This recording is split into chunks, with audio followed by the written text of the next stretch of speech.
कहानी लक्ष्मी और कुलक्ष्मी की। एक अभागी बेटी जिसे सभी लोग अपशगुनी कहते थे, लेकिन कैसे उस अभागी बेटी पर माता लक्ष्मी सहित पार्वती और भगवान शंकर का कैसे कैसे अंधापति ठीक हो गया और उसे दिखने लगा। क्या है भगवान शिव और लक्ष्मी कुलक्ष्मी की कहानी? आइए जानते हैं इस कहानी के माध्यम से। नमस्कार दोस्तों, आज की कहानी बड़ी ही पावन और पवित्र कहानी है। यह बहुत ही ज्ञानवर्धक कहानी है। इस कहानी को सुनने से आपके घर में धन की कमी नहीं होगी, और यदि आपके घर में बरकत नहीं हो रही तो इस कहानी को जरूर सुने, आपके घर में बरकत होने लगेगी। तो दोस्तों, बिना किसी देरी के हम इस कहानी को शुरू करते हैं। बहुत समय पहले की बात है। एक नगर में एक राजा और रानी बड़े ही हंसी खुशी से राज किया करते थे। वो राजा अपने रानी से बहुत ही प्रेम किया करते थे, अत्यधिक प्रेम करते थे, और रानी भी राजा का खूब सम्मान करती। यदि राजा अपने रानी को एक पल के लिए नहीं देखते तो वो बेचैन हो जाते। अगर रानी किसी कार्य से कहीं चली जाती, अपने मायके चली जाती या कहीं मंदिर पूजा पाठ के लिए चली जाती, उन्हें बड़ी घबराहट होने लगती। इतना प्रेम करते थे वो अपनी रानी से। प्रिय दोस्तों, इसी तरीके से धीरे धीरे दिन व्यतीत होता है और वो रानी गर्भवती हो जाती है। 9 महीने बीतने के बाद उस रानी ने एक सुंदर सी पुत्री को जन्म दिया। लेकिन दुर्भाग्य देखिए, उस पुत्री को जन्म देते ही रानी भगवान को प्यारी हो गई। वो इस दुनिया को छोड़कर चली गई। अब राजा को यह खबर मिली तो राजा अत्यंत दुखी हुए। उन्हें इतना दुख लगा कि वो सारा दोष अपनी पुत्री पर डाल दिए। वो समझते थे मेरे इसी पुत्री के कारण मेरी रानी मुझसे आज दूर हो गई, वो इस दुनिया को छोड़कर चली गई। इसलिए वो राजा अपनी ही बेटी को बड़ा ही नफरत किया करते, बड़ा ही नफरत, इतना अधिक नफरत कि उसे देखना तक पसंद नहीं करते। वो तो दाई से यहाँ तक कह देते हैं कि दाई, इस बेटी को जहर देकर मार दो, मैं इसका मुख तक नहीं देखना चाहता। मेरी प्राणों से प्रिय रानी इसी के कारण मर गई। यह तो कुलक्ष्मी है, कुलक्ष्मी। दाई को उस बच्ची पर बड़ा ही तरस आता था, उसे बड़ा ही दुख होता था। वो सोचती है फूलों से भी कोमल इस राजकुमारी को राजा ने त्याग दिया, इसका मुख नहीं देखना चाहते। वो दाई राजा से विनती करने लगती है, नहीं महाराज, आप कुछ मत करिए, इस पुत्री को मैं पालूंगी पोसूंगी, इसी महल में रहेगी, लेकिन आप इतना बड़ा अनर्थ मत करिए। उस दाई के समझाने पर राजा समझ गया। राजा ने अपनी कन्या को मारने का निश्चय छोड़ दिया। धीरे धीरे वह कन्या बड़ी होने लगती है। दाई उसका पालन पोषण करने लगती है। उसी महल में रहकर वह बच्ची दिन भर मजदूरों की तरह काम करती। लगता ही नहीं था कि वो राजा की पुत्री है, लगता था किसी नौकर की बेटी है। राजा उसे कभी देखना तक नहीं चाहते, हमेशा दुत्कारते रहते। अब इसी तरीके से एक दिन राजा ने अपनी दूसरी शादी कर ली। राजा के घर में एक और रानी आ गई। अब राजा धीरे धीरे अपनी दूसरी पत्नी में मगन हो गए। अब इसी तरीके से उस रानी ने भी एक पुत्री को जन्म दिया, और राजा ने बड़ी ही प्रेम से अपनी उस दूसरी पुत्री का नाम लक्ष्मी रखा, क्योंकि उसके जन्म लेने के बाद उसकी माँ को कुछ नहीं हुआ था। इसलिए राजा बड़ा खुश होता है। उसने उसका नाम लक्ष्मी रखा। अपनी पहली बेटी, उसका नाम कुलक्ष्मी रखा था। अब इसी तरीके से दोनों बच्चियां उस महल में पलने बढ़ने लगी। एक राजकुमारी की तरह रहती तो एक नौकरानी की तरह, लेकिन थी दोनों राजकुमारी। अंतर देखिए। अब ऐसे ही धीरे धीरे वह दोनों बेटी बड़ी हो जाती हैं, जवान हो जाती हैं, शादी के योग्य हो जाती हैं। एक दिन की बात है, महल के बाहर सफाई करते समय कुलक्ष्मी को कुछ साधु महात्मा प्रवचन पूजा पाठ करते हुए दिखते हैं। उसे बड़ी ही उत्सुकता होती है। वह अपना सारा काम धाम छोड़कर उस साधु संतों के पास चली जाती है और बैठकर उनका प्रवचन, भजन, कीर्तन सुनने लगती है। उसे इतना अच्छा लगता है कि वह रोज अपने काम से समय निकालकर उस साधुओं के कुटिया में चली जाया करती और रोज अच्छे अच्छे ज्ञान, कथा, कहानी, वेद शास्त्रों ग्रंथों का पाठ किया करती। उसे ज्ञान होने लगा था। वह बहुत ही ज्ञानी हो जाती है। भगवान में बहुत रुचि रखने लगती है। भगवान का बहुत पूजा पाठ करती है। भोलेनाथ को नित्य प्रति जल चढ़ाया करती। माता लक्ष्मी की पूजा करती। राजा के कुछ मंत्रियों और सलाहकारों ने राजा से कहा, महाराज, आपकी पुत्री बड़ी हो गई है, अब उसका विवाह कर देना चाहिए। राजा ने कहा, ये बात तो ठीक है, मैं रानी से बात कर देखता हूँ। राजा ने रानी से बात किया। रानी ने कहा, महाराज, यदि आप कुलक्ष्मी के लिए लड़का ढूंढने जा रहे हैं तो ऐसा लड़का ढूंढिएगा जो अंधा हो, क्योंकि यह तो कुलक्ष्मी है। यह जहां भी जाएगी उसको बर्बाद करके रख देगी, तो क्या जरूरत है हमें इसे धनवान घर में भेजने की। जाएगी तो वहां भी सबको बर्बाद कर देगी। तो पहले से ही हम किसी अंधे, लूले, लंगड़े, गरीब से विवाह कर दें, भिखमंगे से विवाह कर दें। राजा को भी यह सुझाव अच्छा लगा और राजा ने अपने पंडित को यह आदेश दे दिया, जाइए कुलक्ष्मी के लिए गरीब लड़का ढूंढ कर लाइए, उसी से कुलक्ष्मी का शादी होगा। अब पंडित नगर की तरफ चल पड़ता है। चलते चलते उसे नगर में एक भिखारिन दिखती है। उस भिखारिन का बेटा अंधा था। तब पंडित ने सोचा, यह रिश्ता अच्छा होगा। उसने भिखारिन से कहा, भिखारिन, क्या तुम अपने पुत्र का विवाह करना चाहोगी? भिखारिन ने कहा, अरे पंडित जी, मैं अपने पुत्र का विवाह कैसे कर सकती हूँ, यह तो अंधा है। तब पंडित जी बोले, अरे मूर्ख, संभल जाओ, तुम्हारे लिए, तुम्हारे बेटे के लिए बहुत ही अच्छा रिश्ता आया है। राजा का रिश्ता आया है। राजा अपनी बेटी का विवाह तुम्हारे पुत्र से करना चाहते हैं। तुम्हारे तो भाग्य ही खुल जाएंगे। अब वह अंधी बुढ़िया तैयार हो जाती है। वह खुश हो जाती है कि राजा से हमें ढेर सारा धन दौलत मिलेगा।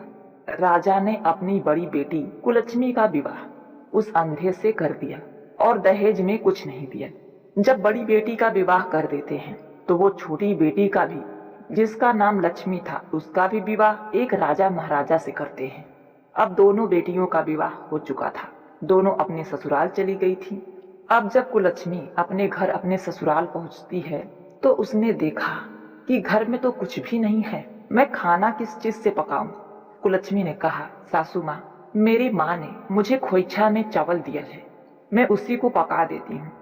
सास ने भी हाँ कह दिया। अब कुलक्ष्मी उस चावल को पकाकर अपने सास और अपने पति को खिला देती है और अपने भूखी पेट सो जाती है। चावल इतना पर्याप्त नहीं था कि 3 जनों का खाना बन सके। अब इसी तरह सुबह होती है तो उसका पति भीख मांगने के लिए चला जाता है। अब सास भी भीख मांगने के लिए चली जाती है। जब शाम होती है तो दोनों लोग घर वापस आते हैं।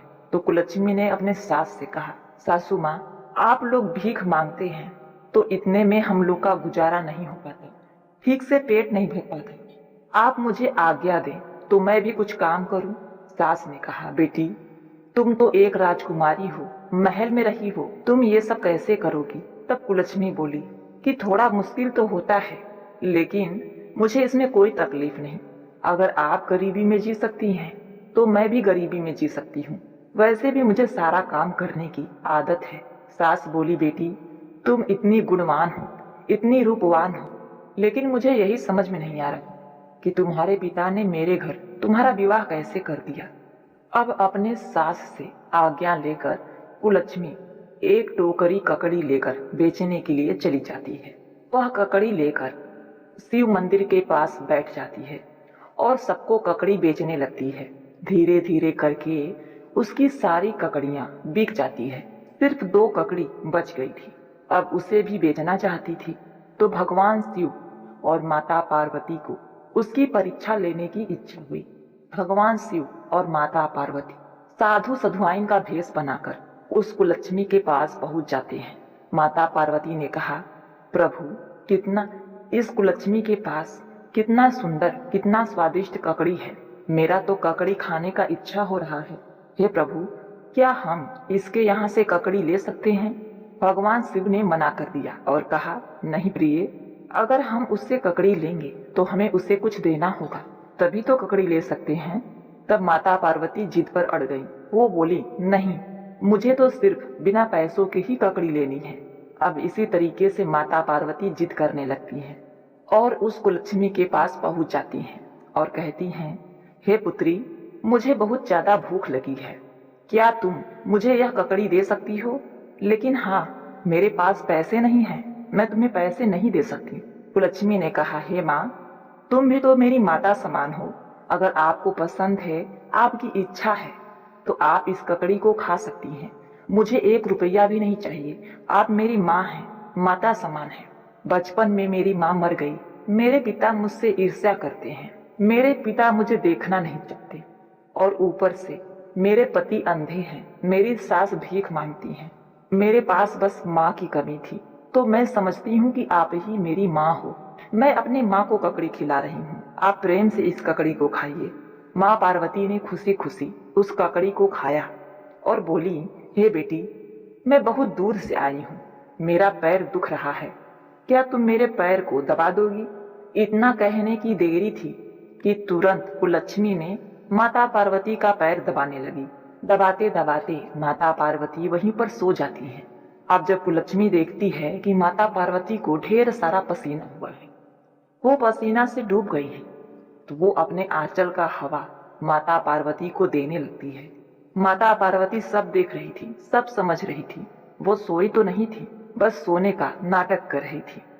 उन्होंने सोचा कि यह कुलच्छमी कितनी अच्छी है, कितनी मधुर स्वभाव की है, दिल में कितना दया भावना है। यह मुझे अपने बच्चे की तरह अपने पैर पर सुलाकर आंचल से हवा कर रही है। और मेरे पति भोलेनाथ न जाने क्यों इस बेचारी का परीक्षा लेते रहते हैं, कितना दुख देते हैं। अब माता पार्वती ने मन ही मन भगवान शिव से कहा, हे प्रभु, आप बेचारी कुलच्छमी का इतना परीक्षा लेते हैं, यह कितनी अच्छी है। बस प्रभु, बस बंद करिए, अब इसका परीक्षा लेना बंद करिए। आप इसे धन धान से संपन्न कर दीजिए। भोलेनाथ ने कहा, हे देवी, आप ही तो शक्ति हो, भवानी हो, काली हो, दुर्गा हो, हर चीज हो। आप ही के पास सब कुछ है, आप ही क्यों ना कुलच्छमी को धनवान कर दें। तब माता पार्वती ने लक्ष्मी के साथ मिलकर कुलच्छमी को वरदान दिया। माँ पार्वती ने कहा, कुलच्छमी, तुम्हें क्या चाहिए? कुलच्छमी ने कहा, माँ, मुझे कुछ नहीं चाहिए। तब माता पार्वती ने एक मुट्ठी भभूत कुलच्छमी को दे दिया और कहा, इसे ले जाओ, मेरे पास यही था। हम लोग तो साधु संत हैं, हम क्या दे सकते हैं, हम बस भभूत दे सकते हैं। इसे अपने घर ले जाओ, इच्छा करे तो रखना, नहीं इच्छा करे तो फेंक देना। अब कुलच्छमी उन्हें प्रणाम करती है, शाम को अपने घर चली आती है और अपनी सासू माँ से कहती है, सासू माँ, आज मंदिर में एक साधु साधुआइन आए थे, मैंने उन्हें ककड़ी खिलाया तो उन्होंने ककड़ी के बदले मुझे एक मुट्ठी भभूत दिया है। सासू माँ ने कहा, बेटी, यह तो बहुत अच्छी बात है। अगर साधु महात्मा भभूत देते हैं तो उनका सम्मान करना चाहिए। तुम ऐसा करो, इसको बड़े जतन से अच्छे से रख दो। अब कुलच्छमी अपने पति से पूछती है कि ए जी, मैं इस भभूत का क्या करूं? उसका पति बोला, कुलच्छमी, तुम इस भभूत को थोड़ा बक्से में, थोड़ा घर के चारों कोने में और बाकी बचा सभी घरों में छींट दो, पूरा घर पवित्र हो जाएगा। अब इसी तरीके से कुलच्छमी ने थोड़ा भभूत संदूक में, बक्से में रखा और 4 कोनों में थोड़ा थोड़ा भभूत अपने घर में रख दिया। बाकी के भभूतों को पूरे घर में छींट दिया। अब इसी तरीके से वो लोग खाना पीना खा पी कर सो जाते हैं। जब सुबह आँख खुलती है तो कुलच्छमी ने देखा पूरा घर महल हो गए है, महल के बाहर बाग बगीचे हो गए हैं। अब यह देखकर वह तो बहुत आश्चर्य में पड़ जाती है और अपने सास से कहती है, सासू माँ, उठिए उठिए, ये देखिए, ये क्या हो गया? सासू माँ ने कहा, अरे बिटिया, मुझे सोने दो। कुलच्छमी ने कहा, नहीं माँ, आप जल्दी उठिए, बड़ा आश्चर्यजनक हुआ है। जब सासू माँ आँख खोलकर देखती है तो पूरा का पूरा महल, वहां पे झोपड़ी है ही नहीं। सासू माँ बोलती है, अरे बेटी, तूने ये क्या किया? कहीं मेरे सोते सोते कहीं तू मुझे अपने मायके तो नहीं ले आई? कुलच्छमी ने कहा, नहीं माँ, ऐसी कोई बात नहीं है, मैं आपको अपने मायके नहीं लाई हूँ, ये भगवान भोलेनाथ का चमत्कार है। माँ, आपको याद है जो भभूत उस साधु और साधुआइन ने दिया था? अरे वो साधु और साधुआइन और कोई नहीं, भगवान भोलेनाथ और माता पार्वती है। उन्होंने ही यह भभूत दिया है, मैं तो उन्हें पहचान नहीं सकी। अब उसके थोड़े ही देर बाद कुलक्ष्मी का पति उसे आवाज लगाने लगता है और कहता है, कुलक्ष्मी प्रिय, ये देखो मेरी आंखें वापस आ गईं। मुझे सब कुछ दिखने लगा, मैं तो देख सकता हूँ। कुलक्ष्मी भागी भागी अपने पति के पास पहुंचती है तो उसने देखा उसका पति देखने लगा है। उसकी आंखें वापस आ गई हैं। जोर जोर से रोने लगती है और भगवान भोलेनाथ का बड़े ही दिल से धन्यवाद करती है। अब इसी तरीके से वो दोनों पति पत्नी और सास मिलकर भगवान भोलेनाथ का एक मंदिर बनवाते हैं और मंदिर बनवाकर पूजा पाठ कीर्तन साधुओं के लिए भोजन की व्यवस्था करने लगते हैं। नित्य प्रति साधु संतों को भोजन कराया करते, गरीब बेसहारा असहाय को मदद किया करते। इसी तरीके से उनका जीवन गुजर रहा था। और इधर जो कुलक्ष्मी के पिता थे महाराजा, धीरे धीरे वह गरीब होते चले जा रहे थे। उनका आधा राजपाट नष्ट हो चुका था।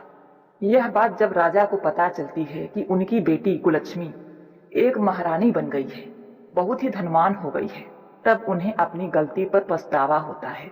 वो सोचते हैं, मेरी बेटी तो असल में असली लक्ष्मी थी, वह कुलक्ष्मी नहीं लक्ष्मी थी। मैंने ही उसे अपशुगनी समझी और बड़े ही निर्दयता पूर्वक उसका विवाह एक अंधे से कर दिया। वो बड़े ही पछताते हैं।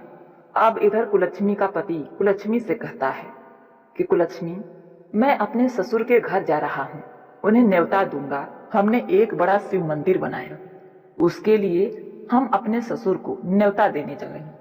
कुलक्ष्मी का पति सज धज कर राजकुमारों की तरह घोड़े पर बैठ जाता है और राजा के महल पहुंच जाता है। राजा ने देखा कि यह कौन है, इतना सुंदर घोड़े पे बैठा है। राजा ने उससे पूछा, तुम कौन हो भाई?